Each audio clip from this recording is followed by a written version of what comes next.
Hi guys, welcome back to my YouTube channel.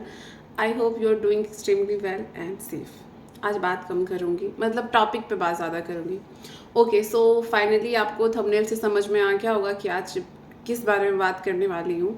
थोड़ा brief में बता देती हूँ कि मैं क्या क्या किस किस के बारे में बात करूँगी. मेरी प्रेगनेंसी में क्या कॉम्प्लिकेशंस आए हैं, I mean low line placenta क्या होता है, उससे उसके लिए क्या प्रिकॉशन लेना पड़ता है, उस लो लाइन प्लेसेंटा के कारण आपकी प्रेगनेंसी पे क्या क्या असर पड़ता है. पहला. दूसरा, मेरा फर्स्ट ट्राइमेस्टर जिसमें बहुत परेशान हुई हूँ, उसका एक्सपीरियंस शेयर करूँगी. एंड क्या क्या चीज़ें नॉर्मल होती हैं जिसमें आपको पैनिक नहीं होना है, वो भी मैं आपको बताऊँगी, ताकि जिसकी फर्स्ट प्रेगनेंसी हो. मेरी फर्स्ट थी तो मैं पैनिक हो रही थी. अगर कोई वीडियो मेरा वॉच कर रहा हो, अगर उसकी फर्स्ट प्रेगनेंसी हो तो उसको हेल्प मिल जाए, वो इंसान पैनिक ना हो कि ये क्या हो रहा है, ये क्या हो रहा है. And third, planning. जब मैंने प्रेगनेंसी प्लान किया था तो उस टाइम मेरे माइंड में क्या क्या आ रहा था.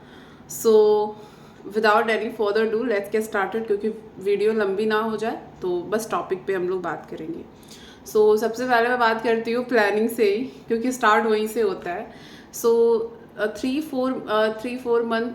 मंथ फेलियर को फेस करने के बाद मैं थोड़ी सी कैजुअल हो गई थी, थोड़ी लो हो गई थी, क्योंकि जब आप प्लान करते हो तो आपको ना हर मंथ ऐसे एक बेचैनी होती है कि लगता है इस मंथ कंसीव हो जाएगा, लगता है इस मंथ कंसीव हो जाएगा, ये चीज़ें चलती हैं. तो मेरा 3 मंथ्स तक ऐसे ही चला.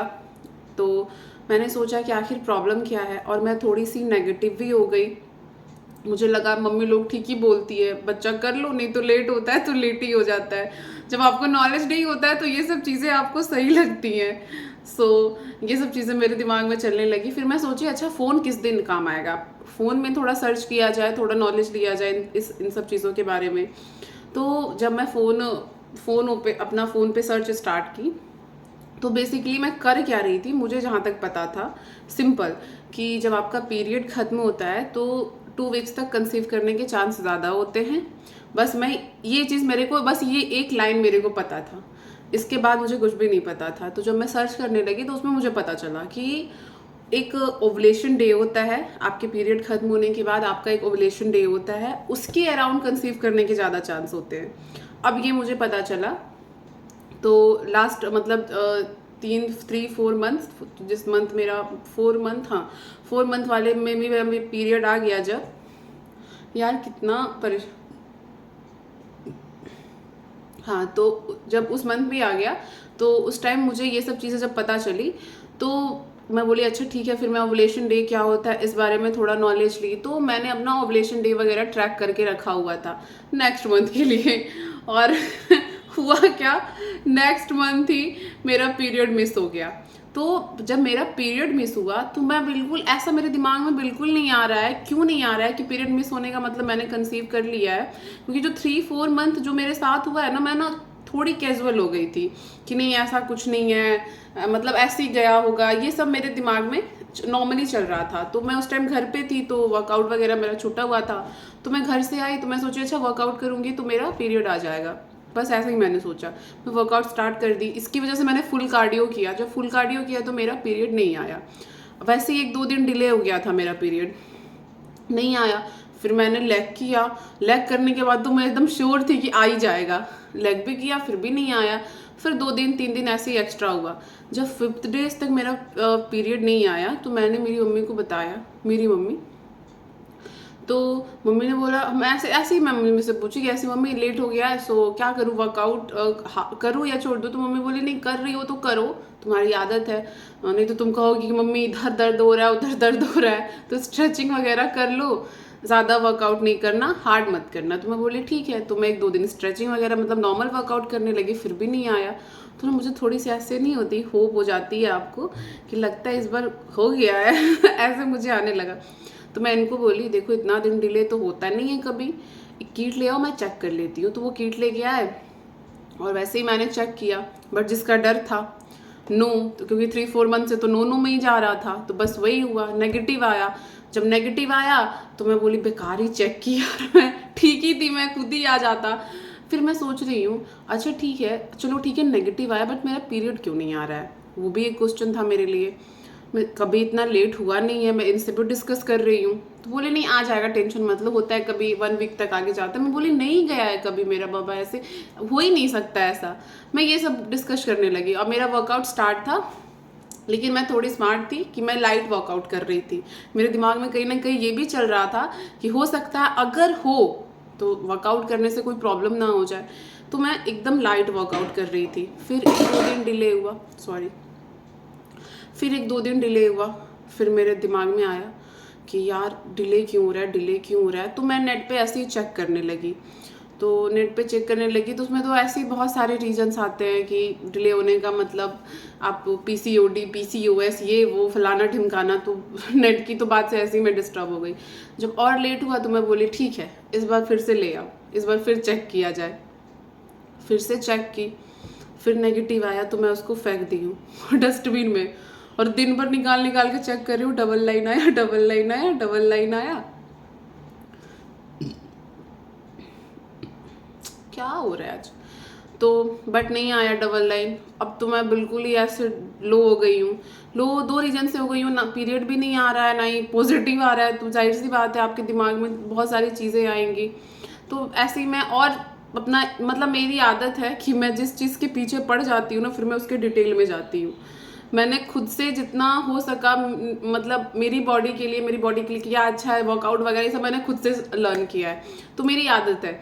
तो मैं एकदम डिटेल में चली गई। तो ऐसे ही मतलब पढ़ते पढ़ते पढ़ते मुझे पता चला कि फर्स्ट यूरिन से चेक करने से हो सकता है पॉजिटिव आ जाए। फिर मैंने इनसे मंगाया, फिर मैंने फर्स्ट यूरिन से चेक किया, फिर भी नेगेटिव आया।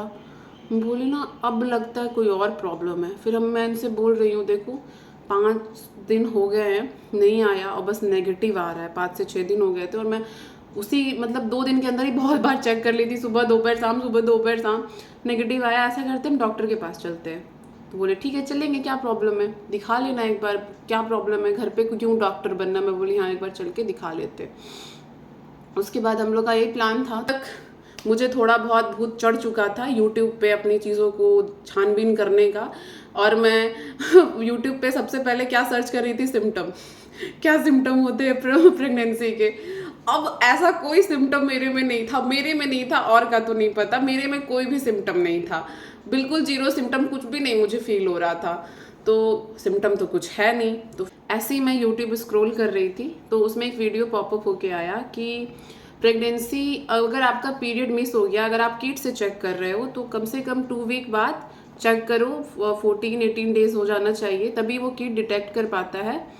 वो ऐसा इसलिए क्योंकि आपके यूरिन में इतना HCG लेवल हाई नहीं होता है कि वो कीट डिटेक्ट कर पाए। तो फिर मैंने ऐसे काउंट करना स्टार्ट किया कि मैं कितने, तो मैं देख रही हूँ मैं तो 6-7 दिन बाद देखी हूँ। अब तो मेरे लिए और बेचैनी हो गई। वो मतलब पूरा जो 2 वीक वाला पीरियड होता है, मतलब ना नींद आ रही है ना खाया जा रहा है, कब खत्म हो कब खत्म हो। फाइनली वो ख़त्म हुआ, फिर मेरा आया तो मैं चेक की तो फिर लाइट लाइन शो हुई। चलो चेक की, ये था कि डबल लाइन आई बट एक लाइट लाइन आई। तो मैं सोची अभी तक तो जो मैं वीडियो देख रही हूँ उसमें तो डबल लाइन होती है, दोनों डार्क होती है, मेरी लाइट क्यों आ रही है।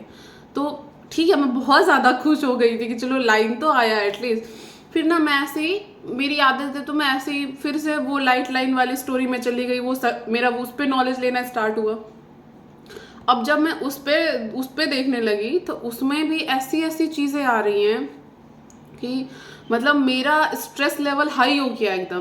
पहली बात तो लाइट लाइन का मतलब उन्होंने ये बताया कि आपका बेबी यूट्रस में ना होके कहीं फिलोपियन ट्यूब में तो नहीं है।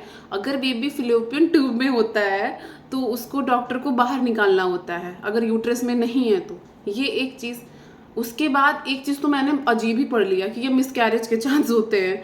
अब ये वाला जो लाइन मैंने पढ़ा उसके बाद क्या, अब मुझे ना रो रही हूँ मैं बैठ के, घर पे कोई नहीं, मैं रो रही हूँ अकेली। मैं ये क्या हो गया, ऐसा क्यों हो रहा है, ऐसा क्यों हो रहा है। और उसके बाद क्या हुआ मैं आपको एक चीज़ बताती हूँ। जब आपको डाउट होता है ना किसी भी चीज़ को लेके, किसी भी चीज़ को, रिलेशनशिप को लेके, किसी भी चीज़ को लेके, आपके आसपास आपके अराउंड ऐसी चीज़ें होंगी कि वो डाउट ना आपका स्ट्रांग हो जाता है। और जब मैंने ये पढ़ा, नेक्स्ट डे से मेरे लोअर बेली में पेन स्टार्ट हो गया। एक तो मैंने पढ़ा हुआ है, ऊपर से ये पेन स्टार्ट हो गया। अब ना मेरा नहीं होता है ऐसे एकदम स्ट्रांगली वाइब्स आना। अब मैं ना इतनी बेचैन हूँ कि, और मैं ये चीज़ इनको बताई नहीं हूँ कि मैंने ऐसा पढ़ा है। अब मैं सोच रही हूँ बताऊँ कि ना बताऊँ, बताऊँ कि ना बताऊँ, क्योंकि वो चेक करने के बाद ये हम डिसाइड कर चुके थे कब डॉक्टर के पास जाना है। 2-4 दिन बाद सोचे तो डॉक्टर के पास जाएंगे, बता भी नहीं रही हूँ। बट ये मेरा फेस रीड कर लिए और मुझे स्वर दे के पूछ ही लिए क्या बात है। जब मैं इनको बताई, ये भी थोड़ा सा स्ट्रेस में आ गए। उसके बाद जब मैं ये बताई कि मेरे लोअर बेली में पेन हो रहा है, तब तो ये बोले उठो चलो डॉक्टर के पास, अब नहीं रुकना है। तो फिर हम डॉक्टर के पास गए, फिर वहाँ पे वो यूरिन ब्लड वगैरह टेस्ट की, तो चलो ये बताए कि पॉजिटिव है। तो फिर मैंने उनको बताया कि पेन हो रहा है, तो बोले इट्स ओके, नॉर्मल है, पेन होता है, परेशान नहीं होना है। फिर मुझे वो वॉमिटिंग का पिल्स दे दी और कुछ बेबी ब्रेन ग्रोथ का पिल्स दी।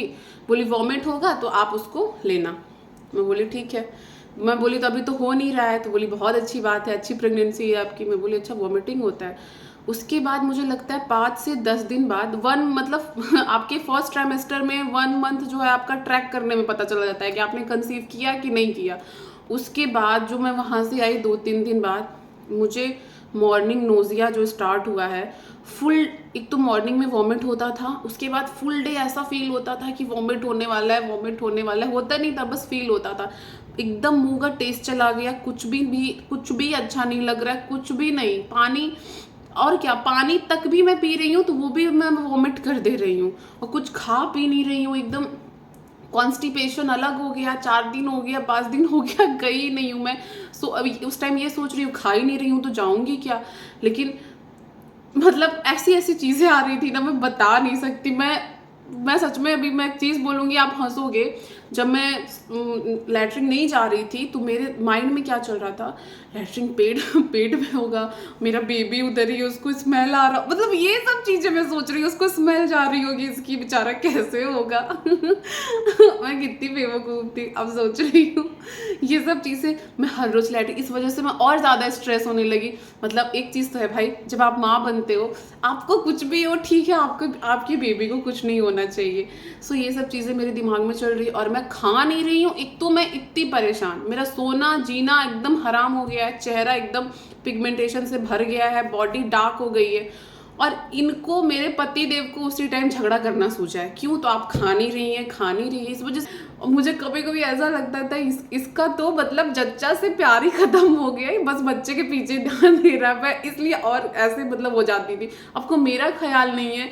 इस बीच बीच में इन्होंने मुझे इतना गंदा एक बार डांट दिया, मैं इतना रोने लगी। मैं मेरे भैया को कॉल लगाती, भैया ये मुझे डांटते हैं। तो भैया कहते नहीं नहीं नहीं, इनको बाबा बोलते हैं भैया लोग मेरे, कहते नहीं नहीं बाबा, मेरी बहन का भी ध्यान रखिए, ऐसा नहीं है बच्चे का ही ध्यान रखिए सिर्फ। तो ये भी बोलने लगे भैया ये खा नहीं रही है, बताइए हम क्या करें, सब कुछ बना के दे। बट उनकी कोई गलती नहीं थी, बेचारा 2 मम्मियों का फर्ज एक साथ निभा रहे थे, मम्मी, सासू मम्मी, मैं उनकी तरफ से। बट मेरे साथ ही थोड़ा प्रॉब्लम था, एंड वो भी अभी उनका नया नया एक्सपीरियंस है, तो उनको भी कुछ नॉलेज नहीं है इस बारे में। सो इस वजह से तो कभी नमक तेल चावल खा ली, कभी कुछ खा के सो गई, और एक तो वेट कम, ऊपर से और ऐसे होती जा रही हूँ मैं। अब तुम ये हमको देख के इतना स्ट्रेस में कि ये खा ही नहीं रही है, बच्चे को क्या मिलेगा खाना। उसके बाद जब हम लोग 2nd मंथ रूटीन चेकअप पे गए, तो मैं उनको जो जो प्रॉब्लम हुआ, मैं बोली वॉमिट हो रहा था, फुल डे ऐसा फील हो रहा था। बोली देखो किसी को होता है, किसी को कम होता है, किसी को बहुत ज़्यादा होता है। और मैं बोली वो कॉन्स्टिपेशन वाला प्रॉब्लम जब वो शेयर की, तो बोली देखो इसमें कॉन्स्टिपेशन भी होता है, आप पानी नहीं पी पा रहे हो, लेकिन पानी पीने का आप ट्राई करो, आप खाओगे नहीं पियोगे। मैं बोली मुँह से निकल जा रहा है, बोली कुछ भी अच्छा लग रहा होगा आप ट्राई करो खाने पीने का। लेकिन हाँ, तो मैं बोली देखो मैं तो एक तो खा नहीं पा रही हूँ, मैं कैसे खाऊं, ऊपर से ये मुझे डांटने लगते हैं, खा नहीं रही हूँ, बच्चे को क्या जा रहा होगा। तब ये इनको समझाई कि फर्स्ट ट्राइमेस्टर में प्रेग्नेंट लेडी को सिर्फ अपने लिए खाना होता है, बच्चे के लिए नहीं खाना। आपका बेबी बहुत टैनी है, बहुत छोटू सा है, अभी उसको खाने की ज़रूरत नहीं है, अभी बस आप अपने लिए खाओ, आपको जो भी अच्छा लगता है, आप फोर्स मत किया करो इनको। मैं बोली चलो अब तो नहीं डांटेंगे ये मुझे।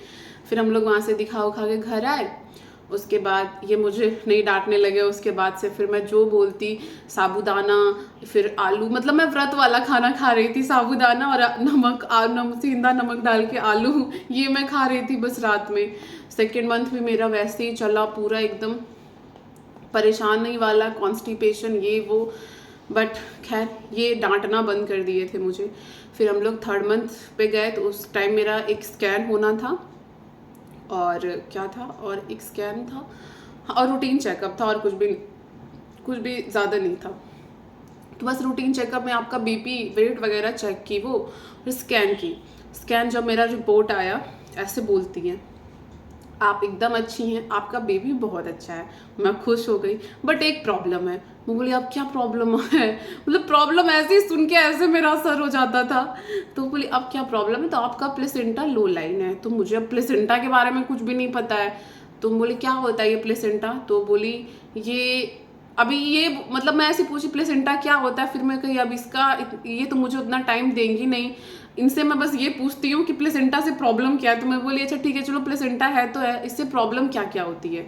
तो फिर वो बोली कि देखो इससे ब्लीडिंग के चांस ज़्यादा होते हैं कि आपको ब्लीडिंग हो सकता है, दूसरा प्री मेच्योर डिलीवरी, तीसरा आपका अगर प्लेसेंटा ऊपर नहीं गया तो आपका नॉर्मल डिलीवरी इम्पॉसिबल, मतलब नॉर्मल डिलीवरी हम नहीं करा सकते हैं, पॉसिबल ही नहीं है, आपका सी सेक्शन ही होना है।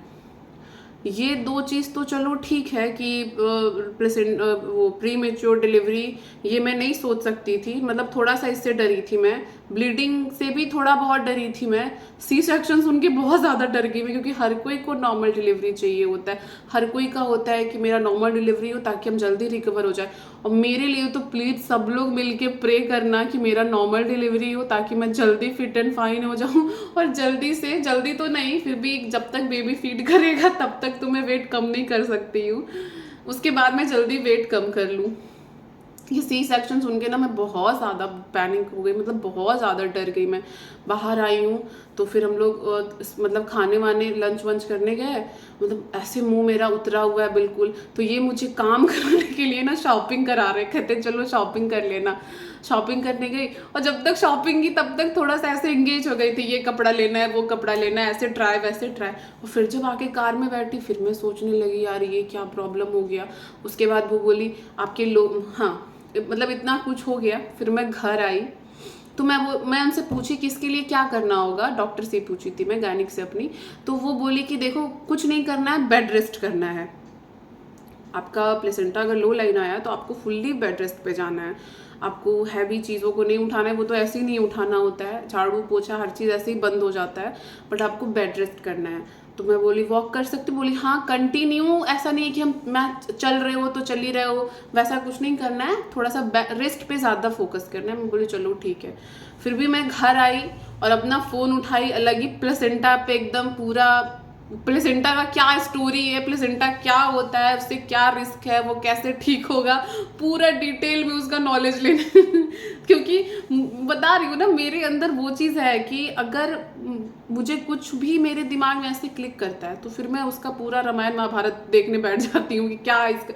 जब मैं प्लेसेंटा के बारे में पढ़ी, प्लेसेंटा प्रीविया, लो लाइन प्लेसेंटा क्या होता है, उससे कैसे आप बच सकते हो, क्या क्या चीज़ों का ध्यान रखना पड़ता है, सब चीज़ बहुत सारे आर्टिकल्स पढ़े, बहुत वीडियो देखा उससे रिलेटेड।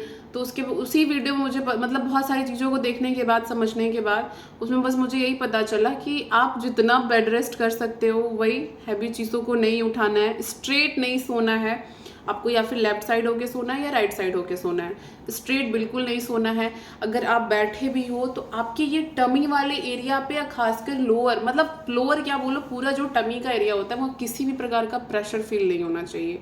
क्योंकि जो अब हाँ थोड़ा सा मैं आपको बता देती हूँ प्लेसेंटा होता क्या है। बेसिकली प्लेसेंटा का स्ट्रक्चर क्या होता है, प्लेसेंटा मतलब जो बच्चे को जिस चीज़ से आपका न्यूट्रिशंस वगैरह जाता है, हर चीज़ जिस चीज़ से पास होता है वही प्लेसेंटा होता है। मतलब जो भी आप खा पी रहे हो उसके पास जो गंदा ब्लड है वो बाहर आता है उसके थ्रू, तो मेन चीज़ वो होता है। और वो मेरा नीचे के साइड था, अगर होना उसको ऊपर ऊपर होना होता है या फिर पीछे होता है या फिर आगे होता है। अब इस पे मैं पूरा डिटेल वीडियो एक बना दूंगी कि मेरा प्लेसेंटा पोजीशन, मतलब प्लेसेंटा में एक्चुअली प्लेसेंटा होता क्या है, प्लेसेंटा प्रीविया क्या है, प्लेसेंटा 4 टाइप्स के प्लेसेंटा, 4 टाइप्स प्लेसेंटा का पोजीशन होता है। बट सबसे रिस्की पोजीशन होता है आपका लो लाइन प्लेसेंटा। 3 वाला जो पोजीशन है अगर प्लेसेंटा का, तो कोई प्रॉब्लम नहीं है, बिल्कुल ठीक है। तो इस पे मैं एक डिटेल वीडियो बना दूंगी। सो अब देखो, और हाँ वो ये भी चीज़ बताई कि अगर प्लेसेंटा आना नॉर्मल चीज़ होता है, मतलब अब 70% केस में लो लाइन प्लेसेंटा होता है, बट आपको बिल्कुल कैजुअल नहीं होना है कि एकदम नहीं ऐसे छोड़ दिए, बहुत ज़्यादा स्ट्रेस भी नहीं लेना है, क्योंकि ये प्लेसेंटा जैसे आपका जो क्या बोलते हैं उसको, यूट्रस बड़ा होता है, मतलब बच्चा जैसे जैसे ग्रो करेगा तो वो प्लेसेंटा जो है खुद ही ऊपर की तरफ जाने लगता है। तो या फिर आपका जब सेकेंड स्कैन होगा उसमें प्लेसेंटा ऊपर चला जाएगा, या नहीं तो थर्ड स्कैन में जाएगा, या नहीं तो नहीं भी जाता है कभी कभी। तो जब ये चीज़ बोली ना कि वो नहीं भी जाता है, तो वो चीज़ मेरे दिमाग में आ गया। मैं ये नहीं सोच रही हूँ कि जा सकता है, वो बोल दी नहीं जाता है, वो चीज़ मेरे दिमाग में आ गया। तो ये चीज़ वो बोली थी मुझे कि अगर आप ध्यान नहीं दोगे तो आपका प्लेसेंटा नीचे ही रह जाएगा, नहीं तो आप जैसे आपका बेबी ग्रो करेगा आपका प्लेसेंटा ऊपर के साइड वो चला जाएगा। ये सब चीज़ वो बताई थी। तो बस ये प्रॉब्लम आई है मेरी प्रेगनेंसी में कि अब मैं प्रे करती हूँ कि मेरा प्लेसेंटा ऊपर चला जाए, ताकि मुझे ये सब चीज़ फेस ना करना पड़े, premature delivery, C section, bleeding, ये सब चीज़ बहुत, और प्रेगनेंसी में ब्लीडिंग तो खैर बहुत ही ख़राब होता है। सो मेरी अभी तक की तो यही स्टोरी है। सेकेंड ट्राइमेस्टर बहुत अच्छा जा रहा है। अभी मेरा एक स्कैन होने वाला है, दूसरा स्कैन होने वाला है, इसमें ये भी पता चलेगा मेरा प्लेसेंटा पोजीशन क्या है, जिसको मैं देखने के लिए बहुत ज़्यादा बेचैन हूँ कि उसमें पता चले मेरा प्लेसेंटा पोजीशन क्या है। एंड प्लीज़ हे भगवान ऊपर चला जाए वो, ताकि मैं स्ट्रेस फ्री हो जाऊँ, मैं नॉर्मल प्रेगनेंसी में आ जाऊँ, जैसे सब लोग होते हैं जिनमें कोई प्रॉब्लम नहीं होता है। सो बस यही था।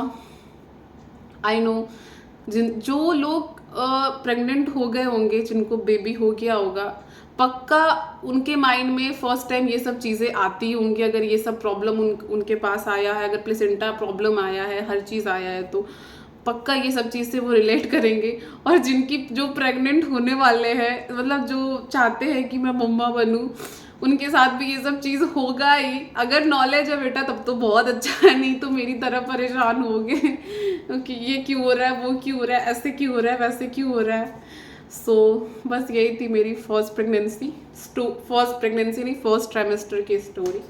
सेकेंड ट्राइमेस्टर बहुत अच्छा जा रहा है, बस थोड़ा सा टेस्ट खराब हो गया है और कोई प्रॉब्लम नहीं है।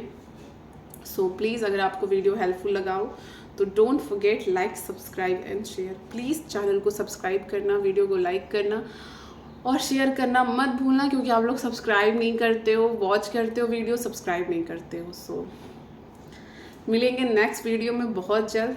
Take care, bye bye.